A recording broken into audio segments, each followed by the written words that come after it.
A content creation calendar is pretty much a calendar that just tells you when you're supposed to publish. That's it. So I'll give you a quick little recap of some of the things that I do for the ArmaniTalks brand. Every Mondays, Wednesdays, and Fridays, I upload a YouTube video.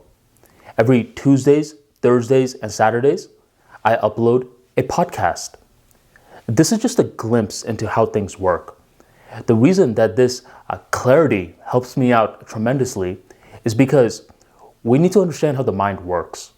The mind does not like fuzziness. If I point you towards a forest and I'm like, go there, you're going to be like, okay, then? And I'm like, oh, just start walking. You're going to be like, for how long? The mind, it doesn't really like that state of uncertainty. But on a different scenario, if I'm like, go into that forest and pick up that rock and bring it back to me, suddenly you have this level of clarity that guides your behavior.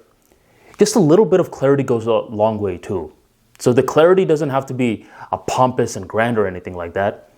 It could be something as simple as every Wednesday, make sure that you upload the blog. So the main value of having this content creation a calendar is that level of clarity, and that's something that we will be talking more about in this class.